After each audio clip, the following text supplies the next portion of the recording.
I dove heavy into the law only because it wasn't about me, getting out of trouble, getting out of debt, all these things. It was about the fact that I saw this is wrong. And when I say this, it is an entire planetary slave mechanism that is now being shown through COVID, which is a great enlightening type of walk that we're all doing.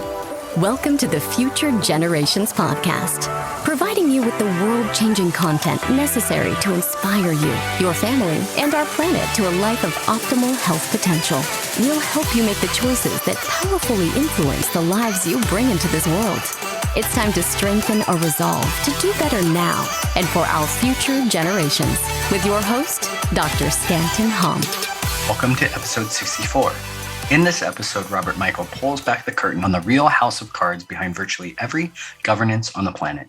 He highlights how, as citizens, we are immediately enslaved into an economic structure founded by the richest families in history. We talked about the essential nature of private membership associations and how the parallel universe can be created today by strategically and legally pulling yourself, your family, and businesses out of the system.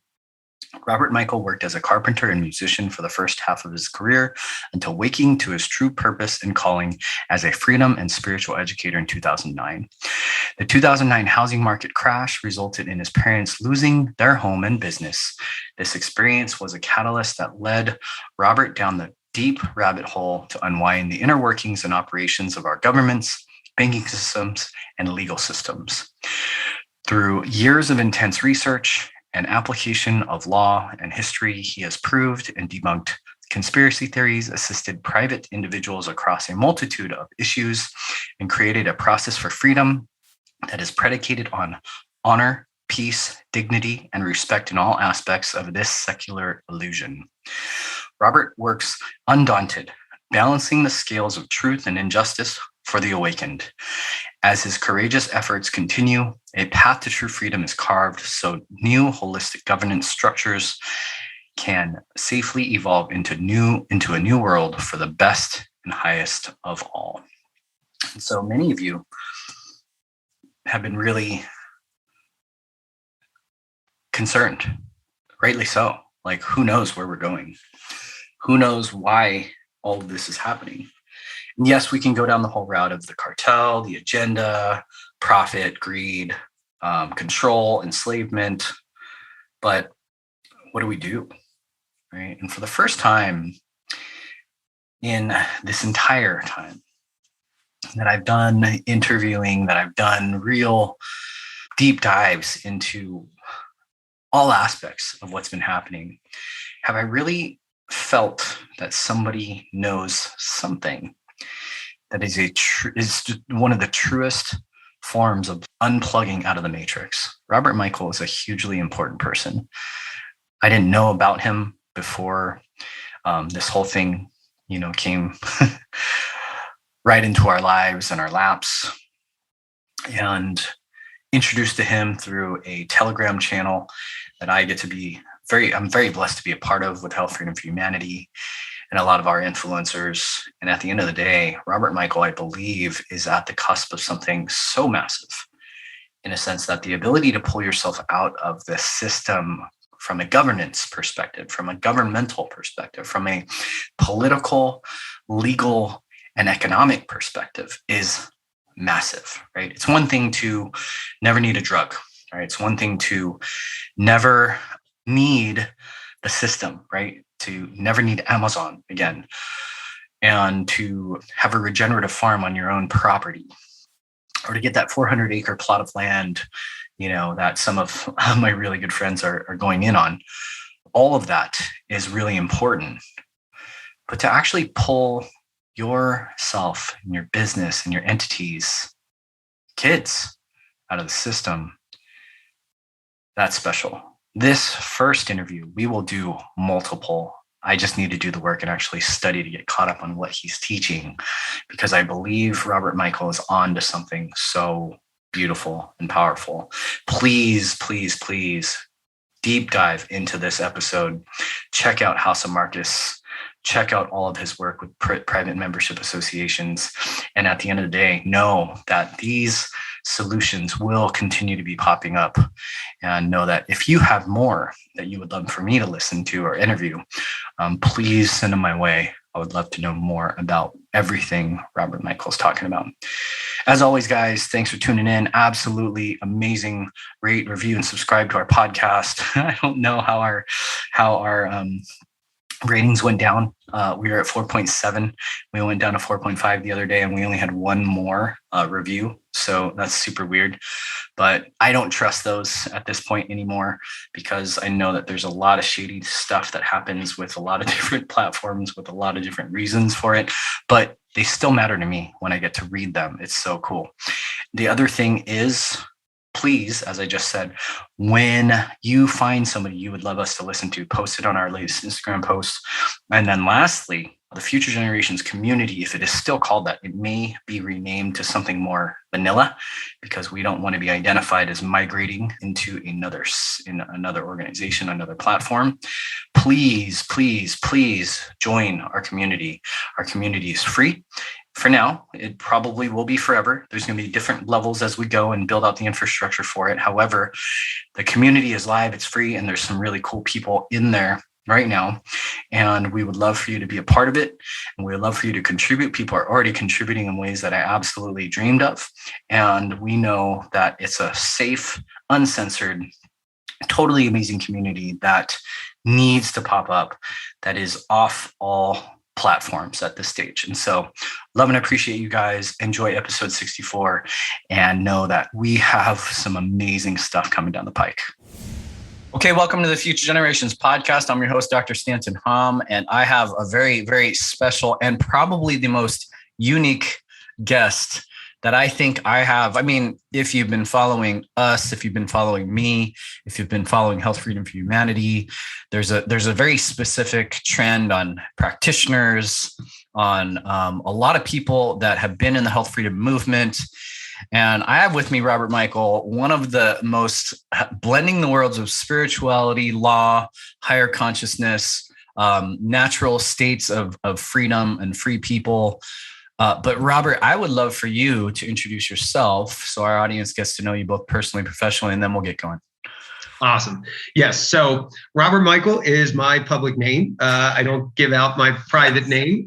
There's a reason for that. And I basically woke up about 12 years ago, long before anything COVID, and I started to see, wow, the potential for what's coming down the pipeline is exactly what we're seeing today. And I remember sitting back and joking with some of my friends because I became aware, and I was the nutball at that time, right? Except for the little tiny clique that I had of friends that got this stuff. And it was like, man, when this all breaks open, we're going to be sitting back and going, hey, welcome aboard, and it's kind of like that's what's happening. So I dove heavy into the law only because it wasn't about me, getting out of trouble, getting out of debt, all these things. It was about the fact that I saw this is wrong. And when I say this, it is an entire planetary slave mechanism that is now being shown through COVID, which is a great enlightening type of walk that we're all doing. So I made it a point to say, how am I going to help humanity? What can I do? And God just kept dumping more and more on me, and then said, go out there and do this. So not only can you speak it, but you can show people this is what happened when you did this, when you did that. And the reaction that came back is the truth of the matter. You don't need to go into textbooks and all that and give people, although I can, the truth of the matter is in the reality that we experience. So that's what started me on my journey. And so at the end of the day, you just had an event, and I rarely have these moments where I'm like, FOMO. I rarely do. I'm usually like present time consciousness. I love being where I am. I'm grateful for my life.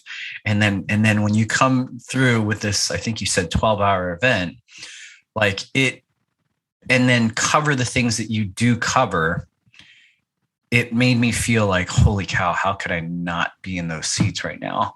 And no. Did you want to just touch on a little bit of that? I know it's 12 hours. I know you can't encapsulate it in a couple minutes, but I'd love to know what some of the major topics were. So there's so much to cover that even that 12 hours was just a scratch of the surface. Wow. Yeah. So my seminar is to teach people what your true freedom is and show you the finer points of why you're enslaved in a cage that you can't see. Okay, so you think you're free and you think you have these rights and those rights, but you really don't. You don't have any of those, and those were taken from you at birth. So I walk people through how it was taken from you at birth and how if you fight for those rights back, you're going to lose, because it's not about fighting. It's about inhabiting them. You still have them. You just have the illusion that you lost them. But what they did was they took your rights and they exchanged them for privileges. And when you fight for your rights, what you're actually fighting for is privilege, right? And we don't want that. We want to go, oh, no, let me go back to my rights. Here's where my rights are. Now we're on a whole different ballgame. So in the seminar, I walk people through the finer points. How did this happen? And what were the key elements, or are the key elements that put us in this invisible cage where we think we have to fight? Because the most powerful thing we can do is not fight. That doesn't mean we don't defend. It just means that we are more intelligent than that, and we are going to come at you. We're going to draw the line in the sand, and the minute you step over that, now we have our swords and shields up. But we're not going to do that at first. We're not going to encourage the fight, because that's how the war machine keeps going. And we've learned that that's a major key. So that's what the seminar was about, is here's how we unravel that, or from our perspective of what we've seen. It's a wild time, because I've been thinking about that a lot lately, because, you watch Jeff's videos and he just navigates the craziest of the crazies, in LA, and he just walks through with confidence, love, certainty. And he's just like, yeah, call the cops. Yeah. Like, here's the law. Yeah. Sure. No problem. And it's such a gnarly thing, because most people feel like they have to fight. Most people feel like they have to defend something, or they go into it begging and pleading for something. And at the end of the day, you're telling us that it's virtually like not even flipped on its head. It's just like a completely different polar universe, it seems like. Absolutely. That's a great way to explain it. So it's a complete reversal. And what we get into is a lot of the Bible stuff. Not that we're religious or pushing religion. The reason we use the Bible and why we're so bent on it is because we know that's the Earth's playbook. That's how they wrote this. That was actually very well planned out as like the business plan for Earth Inc. So we look at that and we go, in the Bible, it teaches us we don't have to fight, and fighting is what they win on. So if we look at the Earth now in the present day, what they've done is they've changed everything into a commercial operation. So every interaction between humans where there is some sort of consideration, that's a contract, that's an agreement. So when you walk into the local store and they tell you to wear a mask, well, that's an offer to contract, right? Oh, well, that's an offer to contract. Do you want to contract with me for my services? Then you have to wear that mask. The problem for those stores is they go, oh, well, we're private. We can tell you to leave. Not under public accommodation. You can't. I'm in here saying I can't wear this mask because that's a religious belief. It's not about and you don't have a right to know my medical information if you want to top it off. So all I need for you, Mr. Store Guy, is to tell me that you're going to deny me my right, or you're going to deny me services based on my religious beliefs, which is discrimination. And as soon as they do that, let's use legal papers. Here you go. Wow. We can come back and we could sue you. You've just been served. So there's no fighting. It's just contractual. I'm going to accept your offer, and then I'm going to counteroffer. Here's the contract, which is, basically saying you can't deny me these or we're going to sue you. I mean, so it's knowing how the system works as to why we can be so calm in these situations. Okay. That's awesome. Yeah. I think before we get too far down that road, I'm always interested in and essentially what inspires people, is there one or maybe several major influences that have essentially inspired you to do what you do today?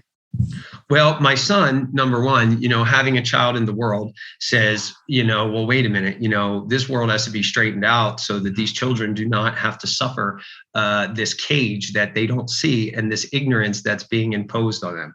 Wow. So that was really one of the biggest motivators. And then the second would have been when my parents started experiencing their foreclosure in 2008. After working their whole lives, they were looking at bankruptcy for the third time in their life. And they're not educated. They were high school educated, that's it. But they're the hardest working people in the world. They're honest, they're honorable, they welcome you into the home. And they were just irate. How can this happen to a good American family that supposedly has the ability to reach the American dream? And that's when they started realizing it really is a dream, because it never comes to fruition, even though it looks like it can, right? So that motivated me too, to say, you know what, something's wrong here. I need to look into this. And the funny thing is, when I say look into this and go down all these rabbit holes of law and everything, the thing that drove me the most, again, was the fact that this needs to be done for others. I'm okay. I'm a contractor. My finances are okay. Life is good. I don't need to do this. But I did it because God said, yes, you need to do this, because it's not right for your neighbor, whether you're cushy or not. That's been a mantra of mine for a long time. I would say ever since maybe the first episode of this podcast, but at the beginning of all of this, I mean, my background is that I consider myself in this kind of awakened health freedom movement since I got out of the military in 2005, so 16 years. And so I started to research anthrax and smallpox and all these different programs, and came at it that way because I was in my mid-20s with chronic problems that the military, didn't even see. They're like, oh, you're the healthiest person, that go out and do your thing. And it's like, okay. And then I moved here to San Diego. And my brother's like, you got a lot of problems, and here's probably why. He's a chiropractor as well. But since I've had my kid, it's like something is it's crazy to me to think that this is going to be normal. Like not what the old normal was, because that was already shit. And then now, right. It's like the level of oppression, enslavement. I love that you use that word, because that's exactly what it is. That's driven me in the deepest way too. And so how old's your son? My son is 15 now. Wow. So you have a teen. Yeah. And he's 6'5". Jeez. He's going to be huge. So I got to ask you, have you met Alec yet? Alex? Oh yeah. Yep. So you've met Alec. Actually, when we were in Kansas, in Wichita, which is, by the way, you're the first speaker we sat in front of up at the front stage. And I was super moved by what you had to say, man. So now I think I get this photographic memory. So are you 6'5" as well? No, I'm 6 foot. Because I met Alec. He's taller than me. Well, I was like, Alec is a beast, and then your son's 6'5". I was like, looking at you in the camera, it's like, I don't know how big people are, Right. So that must be gnarly having a 15-year-old during this time. Does he get a lot of this stuff, or is it? The funny thing is, he has no interest in it yet, of course. Yeah. But my son is very much like, you will never tell him what to do. You will not knock him off of who he is, and he doesn't care. He cowboy kid, man, that goes out and plays in the dirt, and you're not going to tell him otherwise. So it's instilled in him. Whether he picks up where I'm at or not, is yet to be seen. I'm not here to force him into that, but I know he will, because he's strong-headed to not do. That's like a part of his constitution almost, it sounds like, which is crazy, because it's almost like that's what it is, right? It's almost like a personal spiritual constitution that we all are essentially sovereign beings by just being alive. And at the end of the day, who can actually own or tell you, otherwise? Right. And that's it. You just touched on something super important. Who can tell you that? Only those that you've agreed to allow you to tell you that. And people go, well, I don't agree to that. Well, the thing is they get your agreement by implication, not just by words. Wow. And they get your agreement also by signature. And there's plenty of those lined up that we can go through starting at your birth. And honestly, our parents sold us down the river, and we sold our children down the river, but we didn't know it.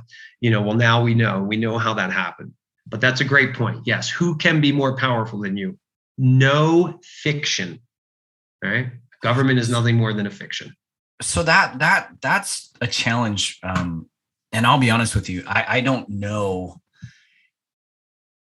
I look at them as frames, so like your worldview is a frame. And I never, until I started to listen to your stuff, I never thought about those frames being jails, right? That looking through the lens of an American citizen is actually looking through a frame that in some respects will restrict you just in essence, but you're saying it's actually in reality, like in reality. And I'd love for you to go down that route if you don't mind explaining that further. Absolutely.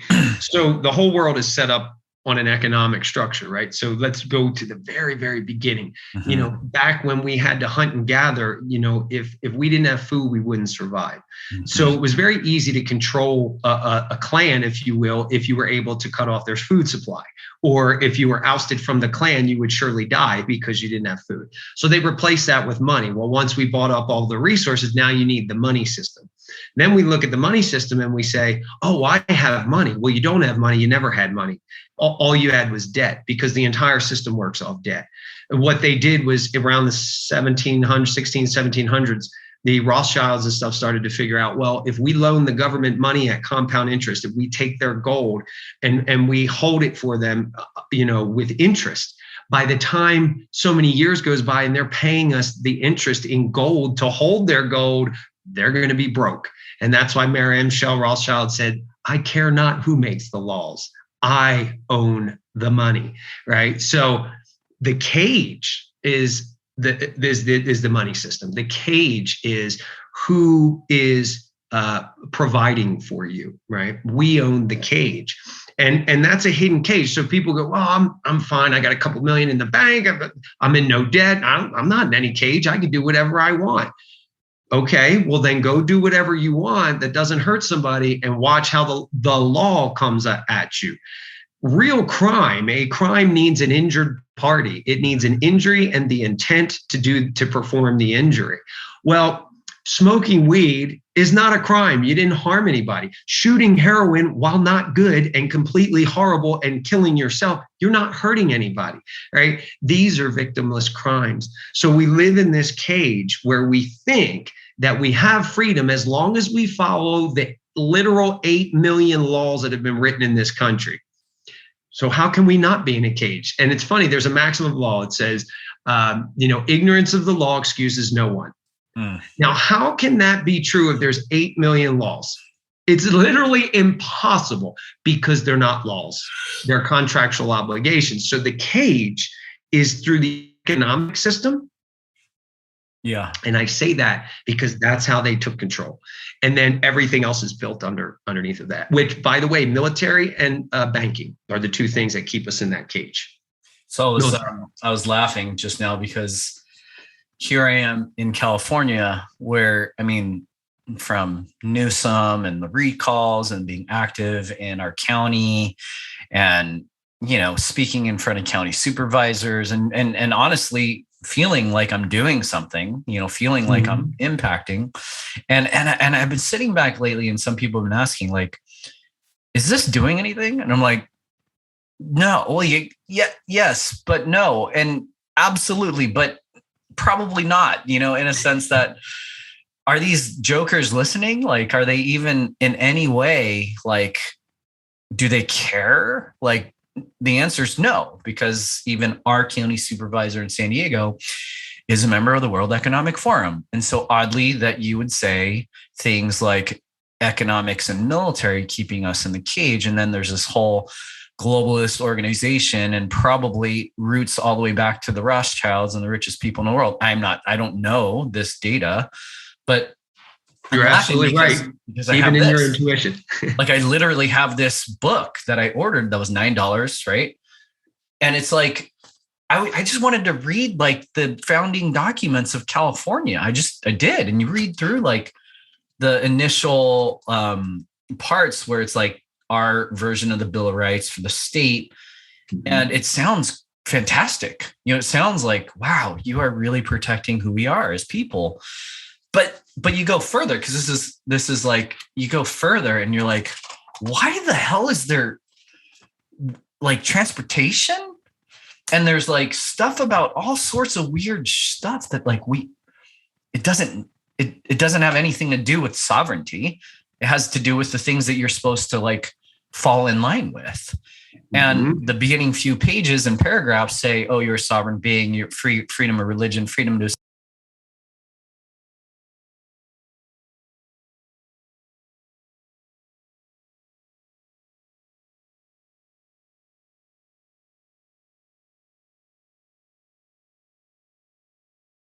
someone else telling me that, and then at the end of the day, there's pages and pages and pages of things that essentially what you're saying are keeping me in alignment, right? Constitutions are not for men and women. They're for the organization that formed the Constitution and who wants to be a part of it.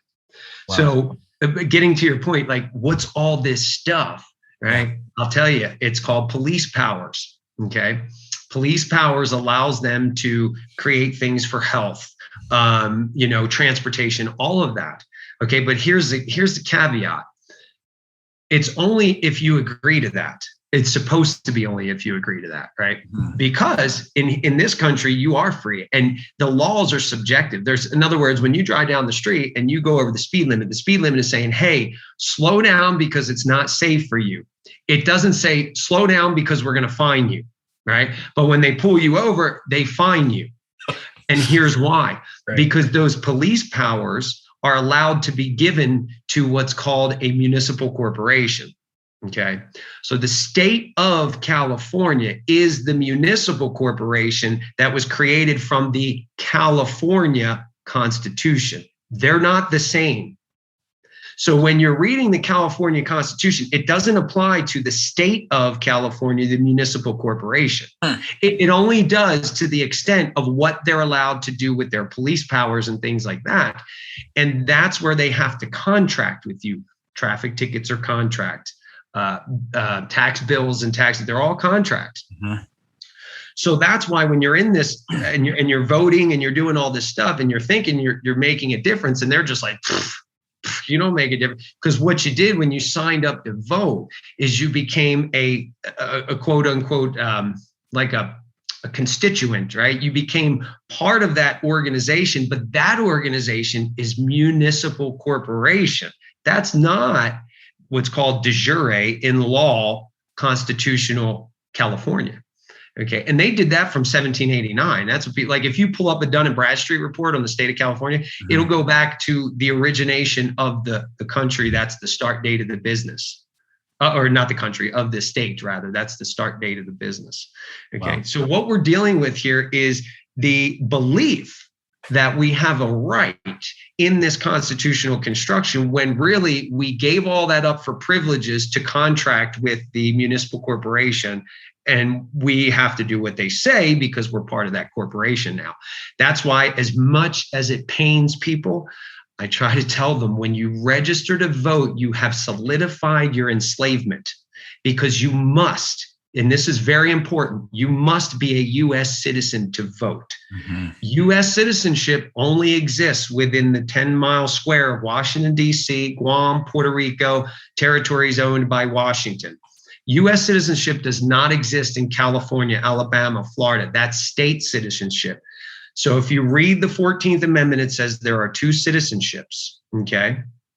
The first is your state citizenship.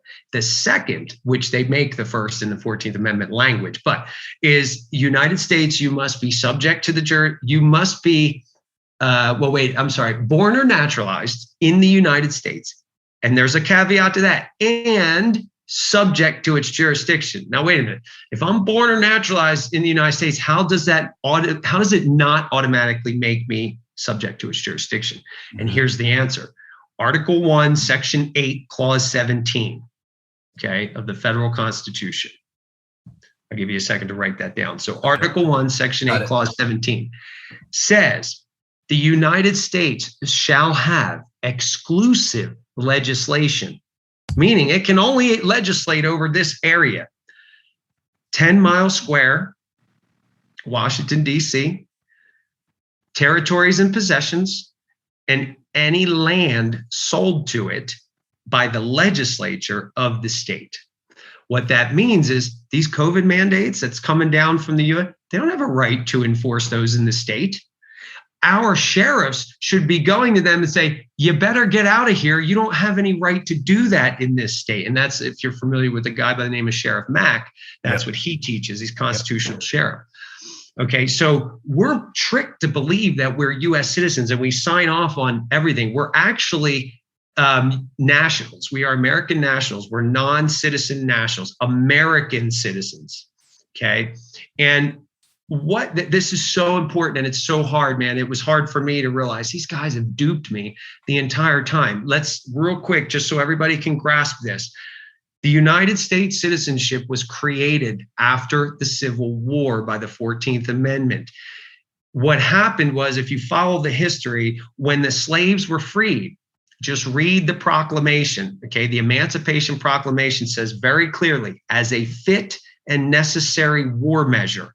That's why the slaves were freed. They weren't freed for freedom. They weren't freed because Lincoln was a nice guy. They were freed as a war tactic. So once they were freed, the United States said, well, they can't vote. They don't have any right of suffrage. They can't go into the state and vote for these state rights or anything. They're not allowed.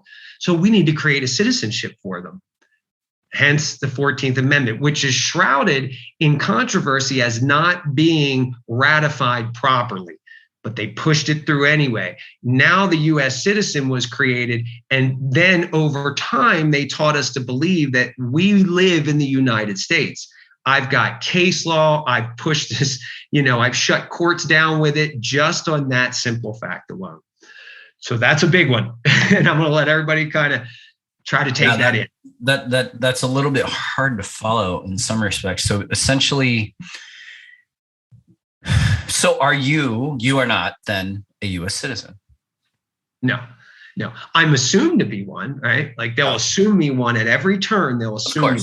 Of course. But it's up to me to assert that I'm not. And so was there anything in particular that you had to do to change that status, or that's just the truth? Well, that number one, it's just the truth, but it's always good to document or to declare. So yes, I do a process where I put my own declaration on the public record, and that's how I declare it. And then I can always refer to that. But I have to be on my feet at every second, because any government agent, whether it's IRS, police, FBI, CIA, it doesn't matter. I have to know who I am in that relationship right off the bat. MVA, who am I? Wait a minute. Are you giving me a benefit that belongs to a United States citizen? Yes or no? Well, yes, you have to be a United States citizen. Whoa, put the brakes on. We got a problem here. You're forcing me into a citizenship that I do not inherently have. Mm-hmm. The only citizenship I have is by my birth certificate. Does this say United States on it? I'll pull my birth certificate out. No, it does not. It says state of New Jersey, which I can even take that a step further and say that's a municipal corporation. That's not even the real state. So it's about me knowing who I am and how to assert it, but I always put something on the public record first. So maybe we've talked around this already, but what would you say? Because I always believe that void goes to value. Like anything that we perceive as missing, like especially in the last 16 months, I've seen so many people just become either super fired up with a new sense of purpose, or they found new community in the face of so much what we, obviously are seeing, like attempts at enslavement or further enslavement and tyranny. What do you think is one of the biggest challenges we face today as a people? I think ignorance is one that's super huge. I think that's probably the biggest. We need to wake up. We need to not be so ignorant and just take people at face value. We need to not even take our studied professors and stuff, because they're ignorant too. Bless their hearts. Maybe it's not their fault, but that's the biggest challenge I think we face. And we need to get people up to speed on what's really happening, because COVID's just a symptom. That's not, the root is that economic human slavery. That's the root. And that's going to take time. But I think what's beautiful is people are becoming knowledgeable and the ignorance is fading. And as the ignorance fades, the veil is lifted. So I think that's one of the biggest challenges right now. And so explain economic human slavery. So again, what I've done is been able to pinpoint that when we are born, they are making a deposit into their organization. Okay. And it's because of that deposit of our property. The property is your name, your footprints. Interesting. Oh yeah. Your rights. Rights are property. People don't think of rights as property, but if you look in the law, rights are intangible property. Your rights, that's all deposited with the state. From there, they're able to use that deposit to make money, tons of money that you will never see, because it's made in securities and traffic tickets and things that you sign. Like, you think you sign a traffic ticket and you pay it. No, they're responsible to pay that bill. And here's why. They've taken all of the money from us.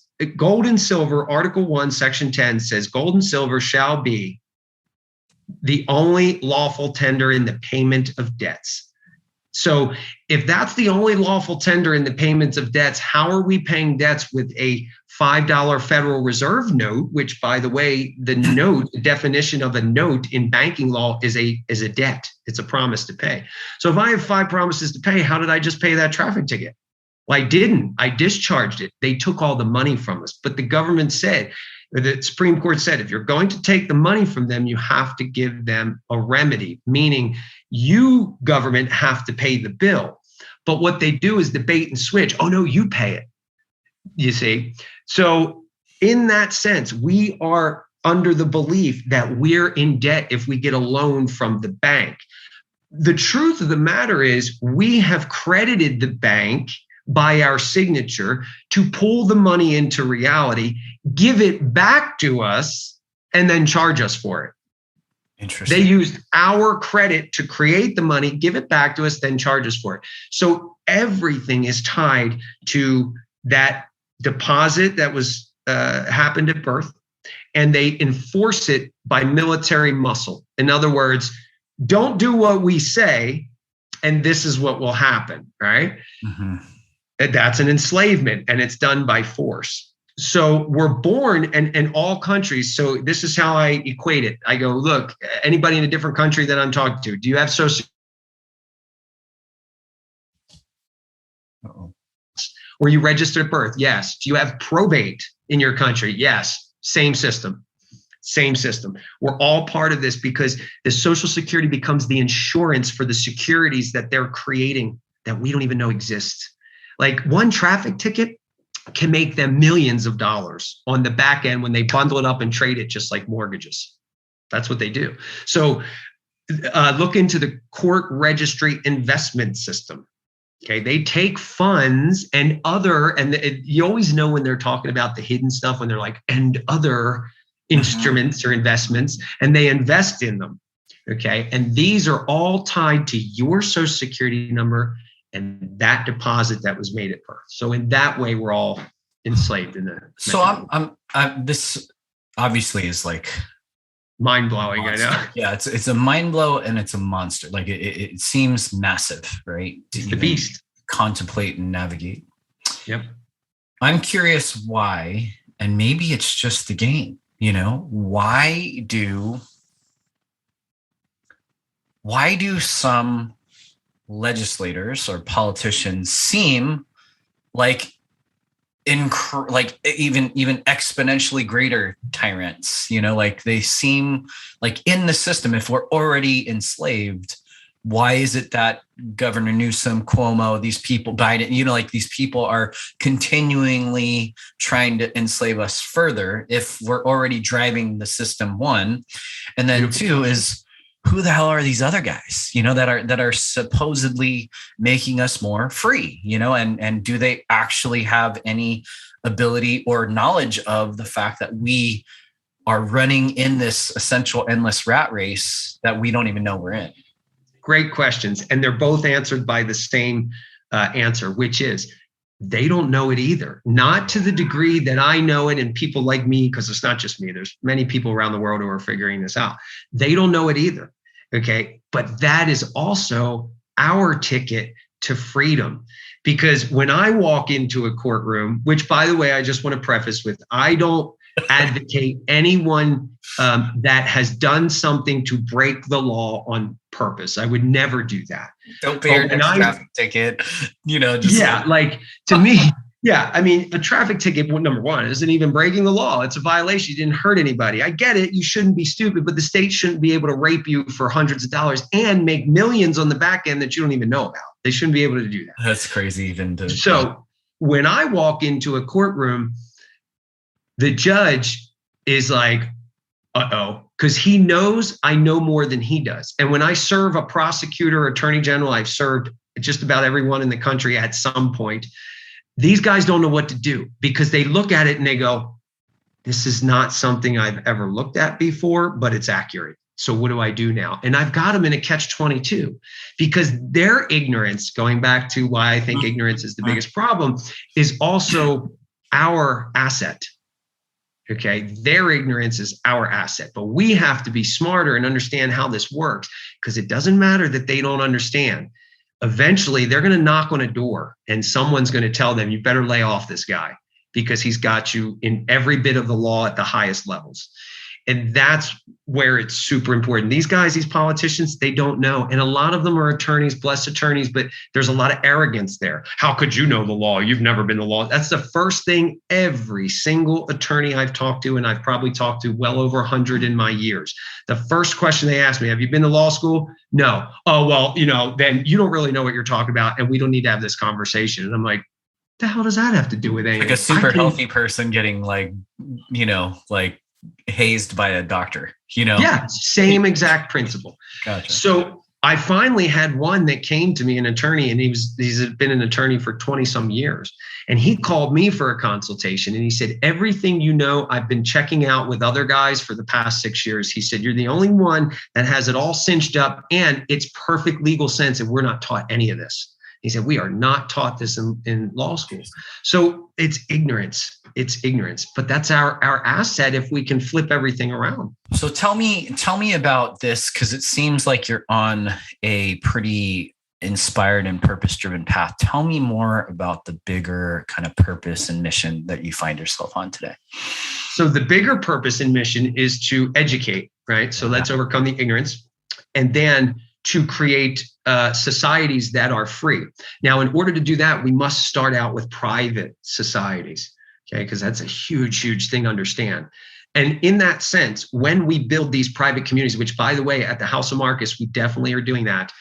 We have private member associations that are starting to connect with us and hook in, and we're actually getting ready to defend one in court, big time here in California, by the way. Wow. From a pretty popular PMA that a lot of people know because the guy's been on videos with other people and stuff. So he just found us at my seminar last weekend and is like, dude, we've got to do this together. So we're getting ready to help defend him. So the bigger purpose is to create private societies outside of government jurisdiction because we know how to do it. Mm-hmm. Once that expands, and it's built on two principles, just what Jesus said. Again, not holy rolling, but think about it. Got it. No, treat your neighbor the way that you want to be treated. Treat them as you would treat yourself. If you're not treating yourself well, you're not going to treat your neighbor well. And love God with all your heart, mind, and soul. If humanity follows those two principles, we don't need any other laws. What we need are organizational structures to provide a sustenance and abundance to everyone so that they can focus on what they're here to do, right? They don't have to worry about going out and killing the deer to survive anymore. They don't have to worry about because it's all taken care of. So the bigger picture is governance, not governments, but governance that governs our resources and is subservient to us and can never reach parity or, a higher authority. That's the bigger picture. So what would these PMAs and these kind of self-governance systems or entities, what would that allow them to do? So when you have something that's private, okay, governments are maybe today, even just in the context of like what's happening today, if right. Yeah. So here's how it could work, right? Privacy is hands-off government. They don't have any right to anything private.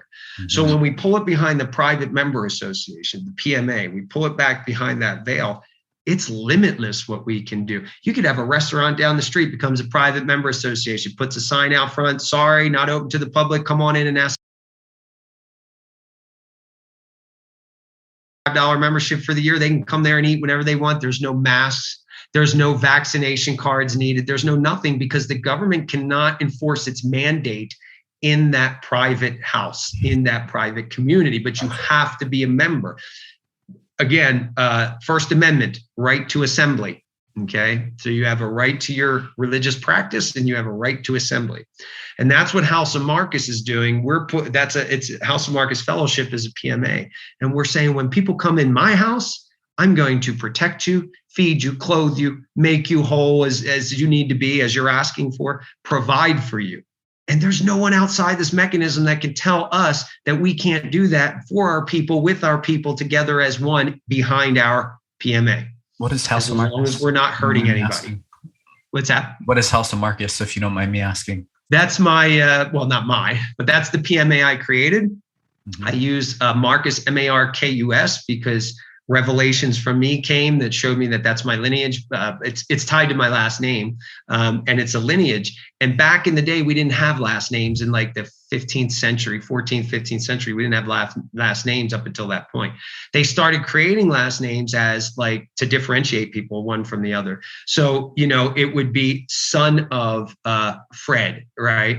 And so it would be Frederick or whatever would be your last name. But there's like on the end of your name, it would signify whether you were a son or a daughter. You were from the house of. Mm-hmm. So the house is our last names they're not ours. They're lineage names, right? Our names given are first, middle, whatever our parents gave us, but the last name is inherited. So House of Marcus background is because I realized, well, wait, I'm from the lineage of St. Mark. So, what did St. Mark do? And I start looking at it, I'm like, wow, this is interesting. And it's funny because St. Mark is represented by the griffin, the lion with the wings. And in astrology, I was born on the cusp of Leo Virgo, which is lion wings, right? Angel and lion. So that's how we came up with that. But House of Marcus is people come to it. We teach you how to be free, how to be private. And if you join our membership, we support you. We get behind you. We give you solid stuff in the law that when you issue something, you go, well, this is what happened. They're ignoring it. We go, here's the next step. Now we're going to get behind you. If you need an attorney and they don't understand this stuff, we've got a 24 plus year litigator that's phenomenal who will walk them through. This is how you litigate that on the public side. See, when I go into a court, I'm completely private. I don't get into any statutes or codes. I shut the judge down, the prosecutor, everybody in that courtroom. This is my courtroom. I'm the king. You all better back down right now. Many people can't do that. And you can't have an attorney do that, because once you attorn for someone, what you're saying is, I'm going to transfer their rights from the land, from them over to the state. So if you read the definition of attorn, it means to transfer your rights to the new landlord. That's what an attorney does. They're transferring your rights. Okay, very important. So that's why I represent myself. However, I know that everybody can't do that. So all these years, people kept saying, well, how do we still live in the world but not of it, right? And that's what House of Marcus did. We finally figured out, we developed the system on how we can do that and help people with it. So if you could maybe future pace, like say, maybe before that, PMAs, that could be a business. PMAs could be your home, or is it like it more wouldn't of a have to family be structure? Or I'm curious what. So the PMA could be aspect. Yep, can be your business. So for yourself, you would say, okay, I'm deregistering everything. I'm not an LLC. I'm not a corporation. I'm a private association, and people come to me and I heal them, and that's nobody's business but mine and theirs. The government can't stop that. No one can look into that. No one has a right to subpoena my books and records that doesn't have any interest in this membership. Bam. Hey, I charge X amount of dollars for your benefits, right? So in other words, you come in for a fee, a membership fee, very minimal, and then here's what we charge our members for these benefits. So yes, business. Protecting your household is a whole other ball of wax, okay? But I would use anything that I have paid off in full, a car, a house, anything. I would use a private business trust. It's completely different. It's a private business trust called a common law trust that many people on the internet claim to know how to set up, but they really don't. I've seen so many with faulty. So you have to be careful, because attorneys aren't taught this. They don't know how to set them up. They're kept by the very wealthy elite because some of the largest companies in the world that you think are corporations are actually private business trusts. No, really? Oh yeah. Oh yeah. Some of the main oil companies and all, they're private business trusts. And that's why they do whatever the hell they want to. Yep. Okay. So I guess this might be more practical from, say, my business and say other practitioners, because we have a whole host of practitioners that are getting crushed right now.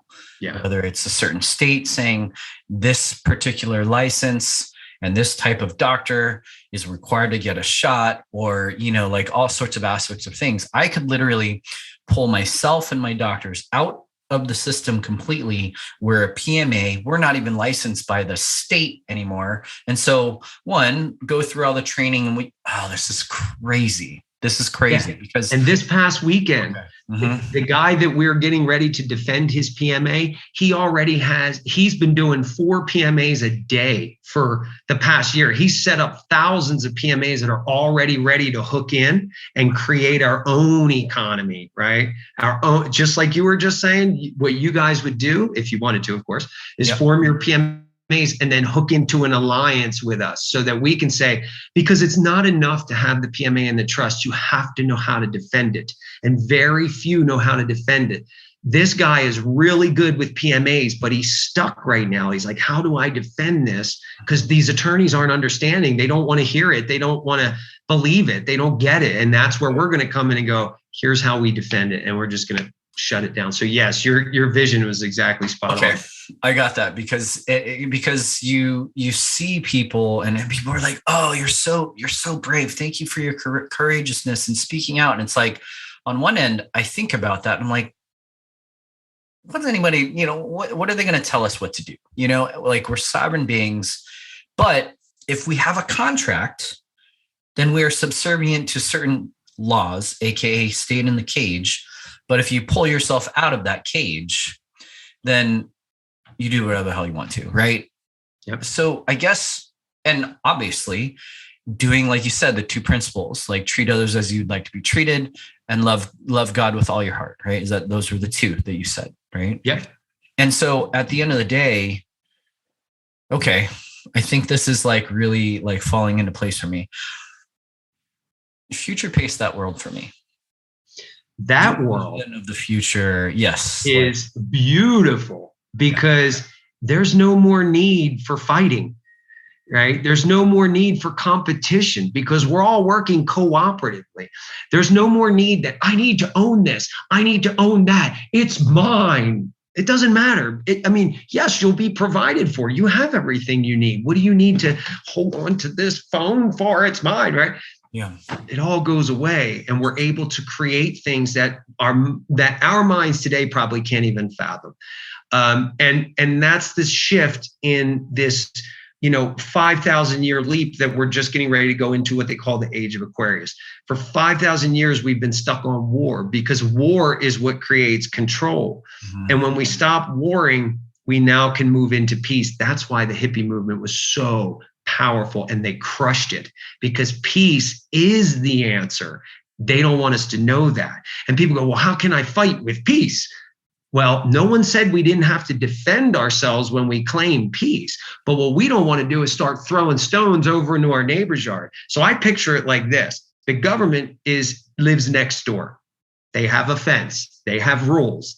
Now, if I go in there and say, I want a license with you to cut your lawn, then I have to follow every single thing. I want to vote in your little, in your household to have a say. Got to follow everything. But when I step back over that fence and come over here, now you have to do that with me. Mm-hmm. And so the new world doesn't do that. The new world says we all cooperate. And believe me, man, the structure has been given to me and I've got all this stuff laid out. Not that anybody has to follow it, but I'm like, this is beautiful what this is. Wow. So how I see it is this new structure is going to start to form with people like us and say, no, we're done. We want to live a free life because we love each other and we want to heal each other. We don't want this fight anymore. We don't want addiction. We don't want, food that's not food. And all of a sudden that starts to grow. And eventually the old system starts to shrink because we're pulling our authority from that system. And the beautiful thing about that is that system cannot thrive unless we are signing all of its debts, and paying all of its debts. Yeah. That is not our debt. It's theirs. And then it shrivels and goes away. That's what it looks like. I mean, it's kind of one of those things where you really think about like, what's the world supposed to be like? Like what you just said about the oil industry and their ability to just kind of navigate the world, whatever it is. And granted, maybe there are people with PMAs that are doing things that aren't in concert with those two kind of causes that you were saying about like treat others as you would treat yourself, love God with all your heart. And maybe every other entity, whether it's the healthcare system or whatever system, food system, maybe they're all there to kind of keep this whole machine going anyways, or even like you're saying, this phone, right? Maybe at the root of the technology driven by this system is a level of enslavement because we can't get away from these things, right? And so it's interesting to think about, because what if that one factor wasn't at the back of every other industry that is there, right? We're seeing the house of cards that is the healthcare system. We're seeing the house of cards that is the food industry. We're seeing the house of cards that is the tech industry. And we're seeing this mafia, aka cartel, that's continuing the machine. But what if that human creativity wasn't even a part of it? Like, what if that factor wasn't there? What if it was actually an industry that was meant to free us versus enslave us? It's wild. That's a beautiful explanation and vision, because actually I tell people corporations, if you will, organizations, they're not inherently bad. Mm-hmm. Like, think about it. What if we had a PMA and we had this, 70,000, 100,000 square foot building, and all it did was pump out organics for the community. Mm-hmm. But in order to organize that thing and keep it running for the community, it needs something like a corporate structure so that everything's in place. But it's not benefiting the guy sitting in the chair called the CEO or the shareholder. It's benefiting the people, and it can never benefit that one guy because it's strictly set up for the people. Yeah. And here's the beauty of that. That's what you get when you create a trust. Right. The entire world is a trust. And people keep thinking corporation. The Constitution formed a trust. From that trust, they were able to do all of these other things. Mm-hmm. See, we're the beneficiaries of that, not the trustees. Trustees are the government. So, of the monstrosity of what you're communicating, which I think like I'm scratching the surface. And I'll be honest with you, I watched your lives, I watched a couple of your interviews, and I was like, I feel like it's a puzzle and it's right there. And I have to talk to you to actually see if I get it. What would you say is one thing that you could leave our audience with that they can do that immediately starts to move the needle in the direction of what you're saying? Our level of the biggest thing you could do, number one, is educate yourself, of course. But in day-to-day life, start realizing you're not the name, because the government has the name and the social security number, and they get you by simply saying, hey, John Henry Doe, that's me. Well, you're ours. You're our property. So the first thing we can do is to start wrapping our head around, we're not our titles. These titles are fictitious bullcrap that they've put on us. That's why my name is Robert Michael, and I don't say my last name, because I'm actually, every time I'm saying that, I'm training myself. When a government agent comes up to me, it doesn't matter who it is, what's your name? Robert Michael. Is Michael your last name? It's the last name I was given. Yeah, that's not a lie. Now they can't tie me into, well, we need ID. We need identification. I just identified myself. Right. This one little concept is so important. If people can start to try to understand, you're not your name. You're not your name. You are, just like you said, a sovereign being, that the only reason there's a name there is because your parents believed with all their heart that they were naming you under their lineage, not the government's. The government stole that name from you. So, well, they didn't steal it.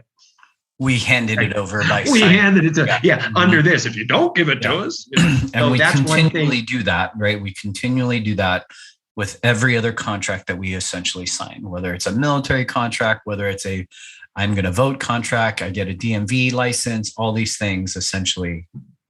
Yeah. And I could give people a million things, honestly, that they could start to do today. That's the major thing to wrap your head around.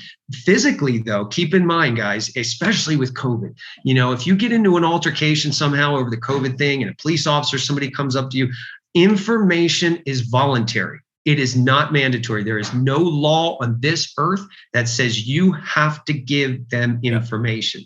Yeah. So the first question is always, hi, officer. Can I have your ID? Is it mandatory or voluntary? If he says mandatory, now you're under threat and duress. Oh, it's mandatory. So now I'm under investigation. I have a right to remain silent until I have my attorney. I can't answer any questions. Thank you. Done. You can push on me all day long. I'm going to keep telling you the same thing. It's crazy how we are trained to be obedient. Okay, I got it. See what I mean? So that's another thing people can actually apply, And so from that small level, like practical application to the big stuff that actually exists for you in terms of understanding how to structure completely your business differently, like all the things that drive your own personal economics and maybe free yourself from the external factors and forces that, enslave even your business, are also things that we can learn. How do people stay connected with you? Well, there's houseofmarcus.org. And again, when you go on there, you'll probably see a lot of ties into religious stuff. Doesn't mean we're religious. We're just explaining how this works. No worries. House of Marcus is a PMA. They can come through there. There's a ticketing system that is open to the public. It's not behind our PMA wall. They can send tickets in there and we'll get them and respond within a few days. We're trying to beef up our ticketing support because we're just overwhelmed, but it's taken us probably about 2 or 3 days to get back to people, but that's how they can get a hold of us. Gotcha. That's awesome, man. So this might be a question too forward. Do you pay taxes? Well, let's clear that up. So no, I don't. You don't have to answer the question if you don't want to. I don't pay income tax because I don't have income. Definitions, the most important thing. Tax avoidance is legal. Tax evasion is not. Interesting. Okay. So yes. So that's how the elite do it. They avoid tax. They do all these maneuvers that avoid the tax because it can't be labeled as income. It can't be labeled as this or that, depending on what you're doing with the money and how it's moving. So and some people do that within the system by having corporate entities, and some people do that outside the system. Absolutely. And being outside, here's the thing that binds you to tax obligation. The pen and the signature, right? Because you have to sign as a U.S. citizen. And what most people don't realize is the Internal Revenue Service is a debt collector. Yep. That's it. They are housed in Puerto Rico because they can't be here. They can't be here because it would be in the United States of America because it would be considered racketeering. That's why they call it the RICO Act. Puerto Rico. I mean, they're telling you in your face all the time. Oh yeah. When you read the Internal Revenue Code and they're talking about the Secretary of the Treasury, they're not talking about the Secretary of the Treasury of the United States. They're talking about the Secretary of the Treasury of Puerto Rico. And there is a federal court case in 1999 that clarifies that. Oh, bring in the Secretary from Puerto Rico into this case. Oh yeah, it's clear as day. So again, we're all hoodwinked. We think that taxes pay for the roads and the schools, and all it does is it pays the interest on the debt. Yeah, that's it. Just the interest, though, not the principal. So I love it because you just basically did exactly what I think every good teacher / speaker does, which is left some breadcrumbs for us to continue the search and knowledge. Because I mean that will be the next thing that I start studying, is going straight to House of Marcus and understanding, what possibilities there are. Because a lot of people, honestly, whether they get it or not, they just want to go back to normal, right? Whatever normal is, right? And at the end of the day, what we're realizing is that normal before was already jacked up, and normal now is, one, for some, completely untenable, but they don't know what to do. And these resources, although completely literal parallel universe, like something that I feel like it's almost an opportunity, like literally this conversation is one of the first times I felt in a long time that I'm in the matrix. I'm addicted to the matrix, and I need ways to continually practically and maybe systemically move myself out. And I'm stoked about that because I didn't know where it was. I didn't know what way I could move through the system as a free being. And I imagine there's all sorts of other things that you cover, like even like, oh, like we're going to buy our first home. What I don't even know the first thing about doing that in a free way or anything like that. Property, who knows, right? But at the end of the day, I think it's really important for us to recognize that we, in so many ways, to include just answering to the name that they know you by, is giving them the power over you, essentially acknowledging your contract with them. But it could be even it's way bigger than that. Well, it is. And here's a quick note on that. The reason they own the name is because you gave it to them, or your parents gave it to them at birth. Then they took that name and created a trust called Social Security. Well, guess what the name of the trust is? My name. Yes. So it's like Dunkin' Donuts is out there selling donuts called Robert Michael. It's not Dunkin' Donuts. It's a name called Robert Michael, but it's an organization. It's just called Robert Michael. They did the same thing. So when we answer, oh, that's our property. Oh, that's our property. That must be the trust. Mm-hmm. But when I go into court and I differentiate my name and lay out the trust, the judge is like, uh-oh, because he's caught in treason. You're now caught in treason. What are you going to do? Oh man, so many things that we could probably go down. Yep. Anyway, yes, we could. We could probably do this again, or I just need to go to your workshops, to your seminars, and start learning more. And then we can even have deeper conversations on what people can do immediately to actually start the process of extracting themselves out, or they should just come to and be connected with you themselves. Absolutely. Let me make a quick comment on that. I want everybody, because people say, how do I get out of the system? How do I get out of the system? Mm-hmm. And I say, you're not in the system. You never were. Your property is. And because it's the property that they claim the right in, that's how they're doing this. Yep. So we don't need to get out of the system. We need to put our interest in the property, and then say, hands off. You're not touching that. You're not touching me. Gotcha.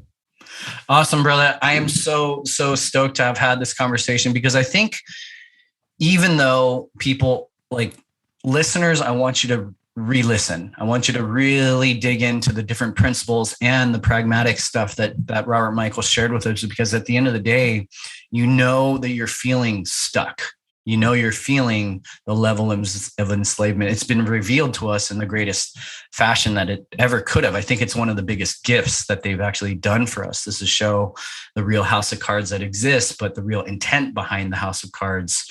And at the end of the day, you're telling us more than ever that we have the ability immediately to recognize that we are not a part of it. And so with that, I'm immediately going to go get my kid because she's awake. I'm going to be navigating your website in a deep way, because I know I need to learn more. And I know that I have people in my community that I need to continually lead. And I know this conversation led to such transformative thinking and probably, hopefully, actions as well. So thank you, man. I really appreciate it. No, thank you, man. I love you. Bless you for your work. And the work that you're bringing this out to the people is just super huge. So thank you. And I can't wait to see you in October. Oh, man, I can't wait, man. Will your son be there too? No, he won't be there. Okay, he's like, oh, Dad, I'm not traveling. Yeah, I'm staying here with my friends. 6'5", man. I was going to say. Yeah, that too. All right, brother. Have an awesome day, man. Thank you. Okay, you too, man. You're welcome. We appreciate you joining us for this episode of the Future Generations Podcast. Remember to rate, review, and subscribe on iTunes and Spotify. For more resources based on today's episode, as well as more ways to inspire a brighter future for you and your family, visit us at thefuturegen.com. That's all available exclusively on thefuturegen.com.